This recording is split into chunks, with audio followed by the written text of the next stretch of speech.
Bismillahirrahmanirrahim. Assalamualaikum warahmatullahi wabarakatuh. Selamat pagi anak-anak. Apa kabar nih kalian hari ini? Semoga sehat selalu ya. Dan alhamdulillah kebetulan pada kesempatan hari ini Ibu dapat menemani Bu Rita untuk mengajar di kelas 8 SMPN 1 Pamulihan. Oh ya, perkenalkan dulu ya, nama Ibu Ima Siti Rodia. Ibu merupakan mahasiswi PPL dari UIN Sunan Gunung Jati Bandung. Langsung saja ya kita ke materi pembelajaran hari ini. Namun sebelum itu kita alangkah baiknya berdoa ya terlebih dahulu supaya diberikan kemudahan dan pemahaman ilmu yang baik oleh Allah Subhanahu wa taala. Berdoa dipersilahkan.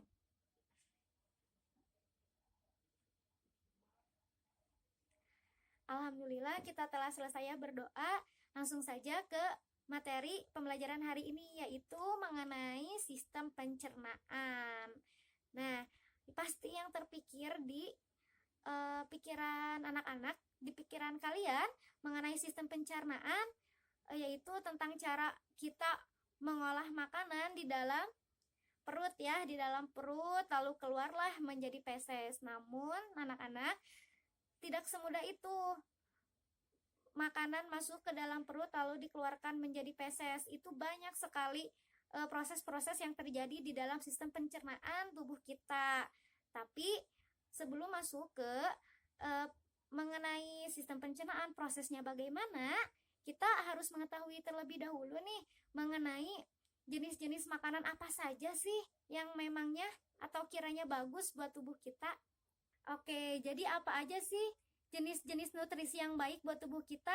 Nah, ada 6 jenis ya. Ada 6 jenis nutrisi yang baik buat tubuh kita. Yang pertama itu ada karbohidrat, ada lemak, ada protein, vitamin, mineral, dan air. Oke, langsung saja ke slide berikutnya ya. Ibu akan tampilkan slide supaya kalian lebih memahami mengenai jenis-jenis nutrisi yang baik buat tubuh kita serta organ-organ pencernaan yang ada di dalam tubuh. Nah, di sini ada sistem pencernaan pada manusia. Namun sebelum itu, kita harus mengetahui dulu manfaatnya gitu. Kita mempelajari materi ini untuk apa? Tujuannya yaitu supaya kita dapat mengidentifikasi dan mendeskripsikan mengenai berbagai macam bahan makanan yang baik untuk tubuh manusia dengan benar, serta dapat menganalisis mengenai organ-organ dan proses sistem pencernaan pada manusia.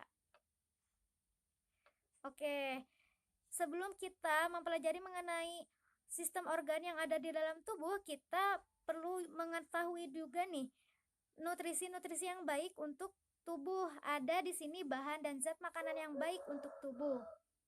Yang pertama itu ada karbohidrat. Nah, anak-anak, karbohidrat ini sebagai sumber energi gitu ya, sebagai sumber energi bagi tubuh. Si karbohidrat ini mengandung gula, amilum, pati, dan serat. Contohnya nasi, kentang, jagung, serta jenis umbi-umbian seperti singkong dan talas.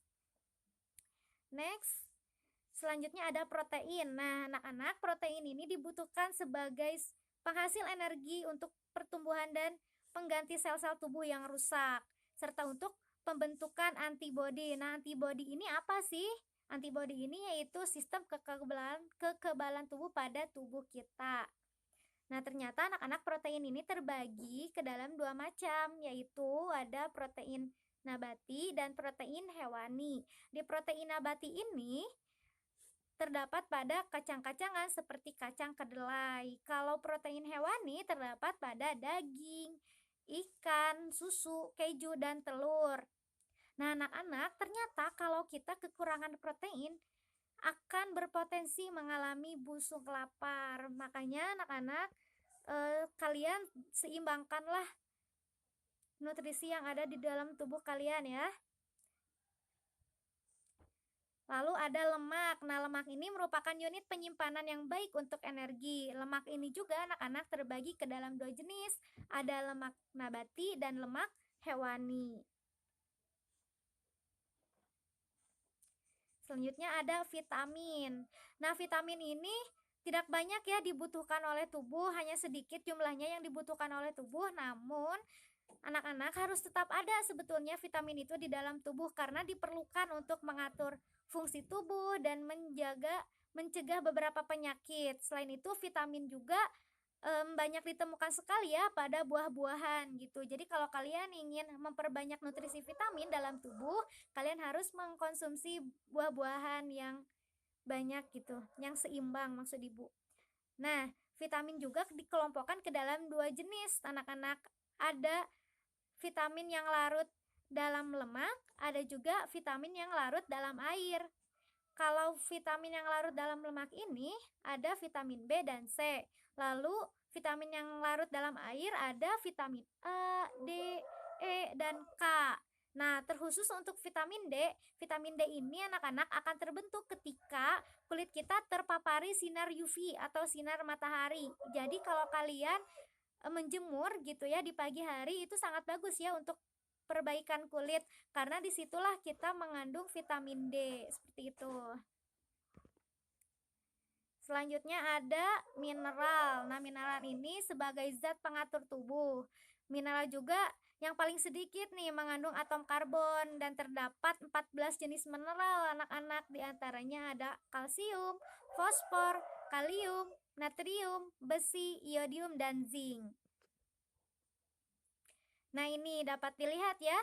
Kalsium ini terdapat di susu, yogurt, mentega, keju, coklat, dan air mineral yang manfaatnya itu baik untuk tulang, gigi, pembukaan darah, otot syaraf, dan dapat melindungi alergi kulit. Nih, dapat dilihat ya di layar di sini. Fosfor ini sumbernya dari mana, lalu manfaatnya juga apa, lalu kalium, natrium.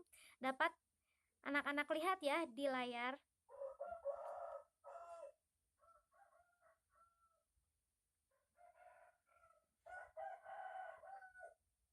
Lalu yang terakhir ada air nih. Jenis nutrisi yang baik bagi tubuh itu ada air salah satunya. Nah, air ini sangat banyak ya di dalam tubuh kita. Jadi tubuh kita itu sangat banyak mengandung cairan air.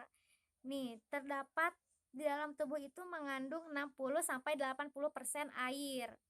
Nah, jika tubuh kita kehilangan air yaitu ketika kita bernafas, ketika kita berkeringat, ketika kita buang air besar, serta buang air kecil. Nah, sehingga kalau kita sudah mengeluarkan itu, misalkan kita udah keringatan banyak nih, atau kita sudah buang air besar nih 2 hari baru buang air besar gitu. Nah, kan kita kehilangan banyak cairan ya di dalam tubuh, makanya harus cepat-cepat kita gantikan dengan minum air 2 liter atau setara dengan 8 gelas per hari, begitu anak-anak.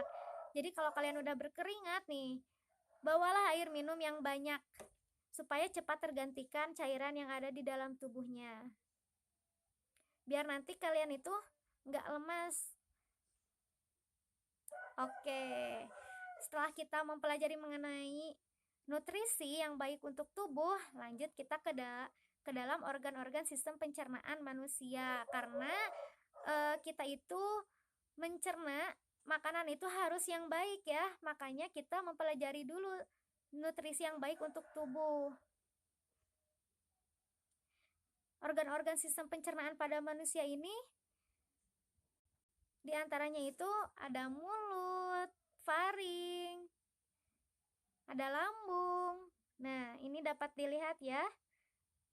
Nah, untuk lebih jelasnya, mari kita simak ilustrasi video bagaimana sih proses pencernaan makanan itu di dalam tubuh.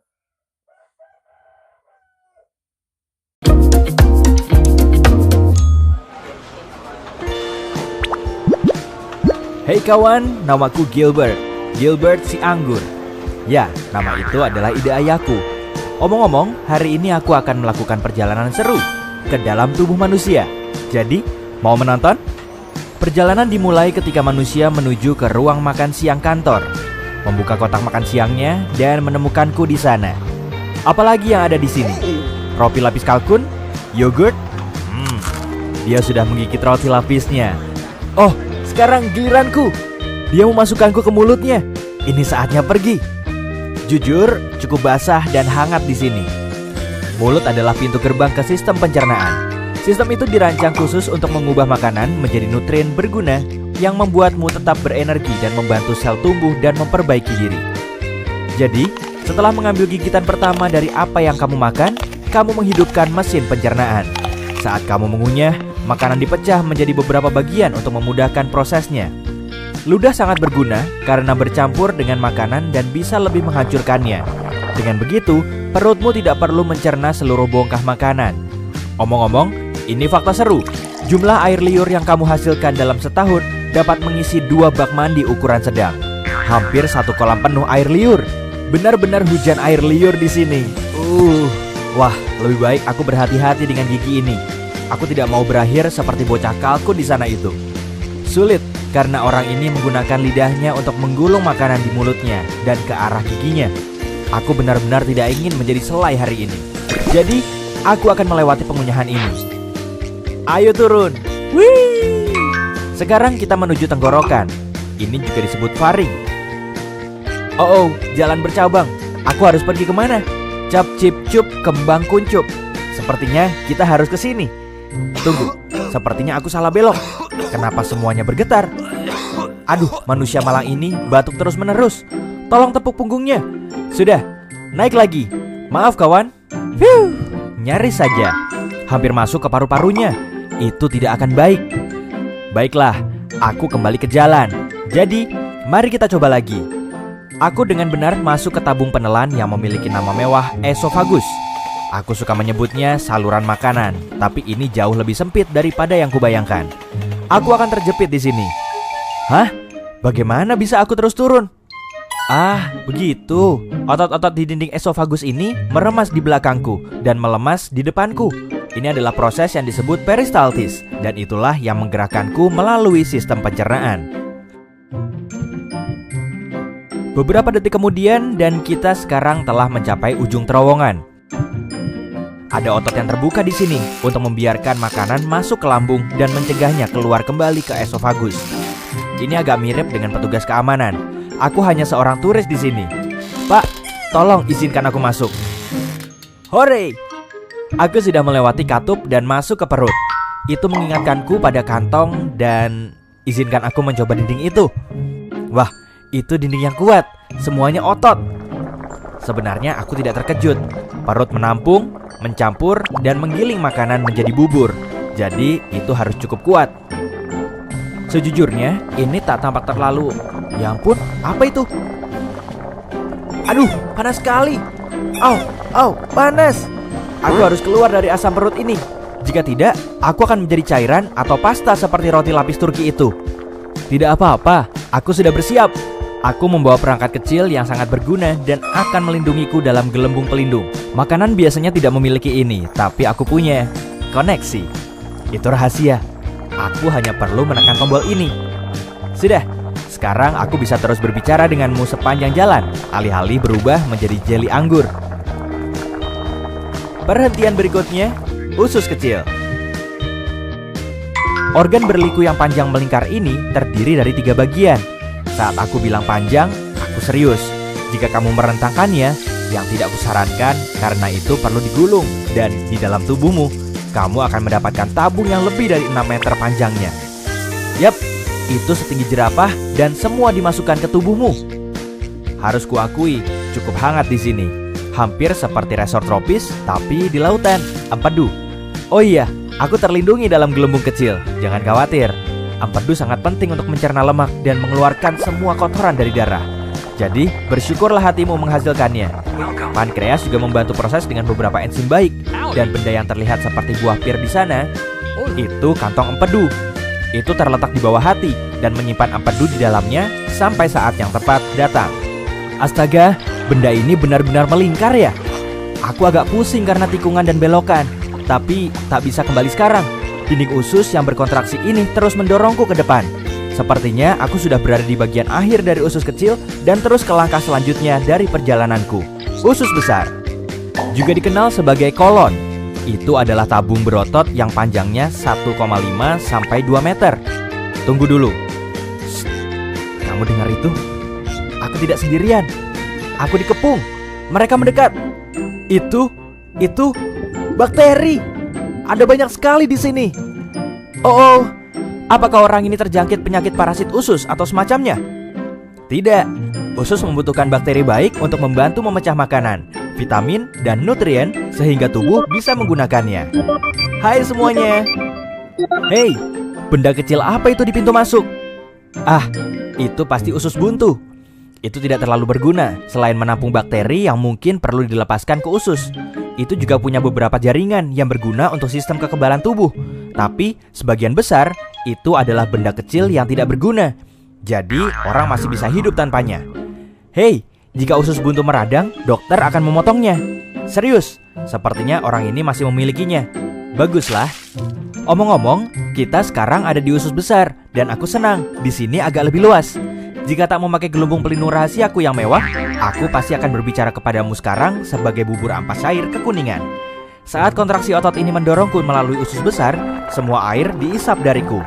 Bentuk terakhirku, feses. Yap, tinja, kotoran, apapun itu sebutannya, itu terbentuk di usus besar. Masih banyak bakteri di mana-mana. Mereka benar-benar bekerja keras ya. Tak boleh terlalu sedikit atau terlalu banyak. Jika tidak, kamu akan mengalami masalah pencernaan seperti intoleransi makanan. Mereka juga memainkan peran besar dalam kekebalan tubuh. Dan itu sebabnya kamu punya triliunan bakteri di tubuhmu. Terus bekerja dengan baik teman-teman. Aku dalam perjalanan melalui kolon kiri. Ketika terlalu penuh dengan feses, kolon memutuskan untuk membuang semuanya ke rektum karena tidak dapat menahannya sendiri. Biasanya memakan waktu sekitar 36 jam bagi apa yang tersisa dari makananmu. Tidak banyak sekarang, hanya ampas untuk mencapai titik ini. Tapi aku sudah mempercepat perjalanan ini karena ada hal lain yang harus kulakukan. Jadi, mari kita menuju rektum. Meluncur! Rektum adalah ruang lurus yang panjangnya sekitar 20 cm. Ini memiliki sensor khusus, seperti ini atau yang ada di sana, yang memberitahu saat ada sesuatu yang harus kamu buang. Mereka mengirim sinyal kepada otak saat feses atau gas ingin keluar. Itu saat kita berpikir, oh, harus ke kamar mandi. Jika saatnya tepat, yaitu kamu menemukan toilet dan sfinkter lemas, tara, feses keluar. Sampai jumpa pizza dari sarapan kemarin. Apa? Di sini tidak ada yang makan pizza dingin untuk sarapan. Baiklah, kalau begitu, seperti apa sarapanmu biasanya? Beritahu aku di kolom komentar. Omong-omong, saat momen yang belum tepat untuk mengeluarkan feses, sfinkter berkontraksi. Sensor rektum itu membantu juga sehingga keinginan untuk mengeluarkan isinya hilang untuk sementara waktu. Kamu seharusnya senang, rektum dan sfinktermu bekerja keras untuk menahan feses ketika waktunya tidak tepat. Seperti saat kamu menyetir ke kantor, berkencan, membeli bahan makanan, tidur. Tapi ketika kamu tidak bisa menahannya lagi, sfinkter eksternal memberimu beberapa menit lagi atau berapa lama yang kamu butuhkan sampai kamu tiba di kamar mandi. Tidak yakin apakah manusia ini sudah siap, tapi aku benar-benar ingin pergi sekarang. Mungkin aku bisa memancing sensor-sensor ini agar bisa kabur. Oh iya, orang ini sedang bekerja kan? Ini akan canggung. Tentu saja, makanan normal tidak meninggalkan tubuh dengan cara yang anggun. Kamu bahkan tidak akan mengenali makanan yang mana. Tapi bagiku, Gilbert si anggur, aku masih punya banyak hal penting untuk dilakukan. Jadi, hei kawan, ayo ke toilet. Aku pergi ya, selamat tinggal. Nah, barusan kan kalian sudah melihat ya ilustrasi bagaimana tubuh kita memproses pencernaan, memproses makanan yang ada di dalam tubuh. Dari mulai kita memasukkan makanan ke dalam mulut, lalu dicerna oleh tubuh dan dikeluarkanlah menjadi feses. Begitu. Namun anak-anak, untuk membahas mengenai organ dan sistem pencernaan lebih lanjut, kita akan bahasnya di pertemuan selanjutnya ya, di pertemuan yang akan datang. Mengenai fungsi dari organ-organ itu apa, lalu kita menganalisis kembali prosesnya bagaimana, nanti akan kita bahas di pertemuan selanjutnya ya. Terima kasih.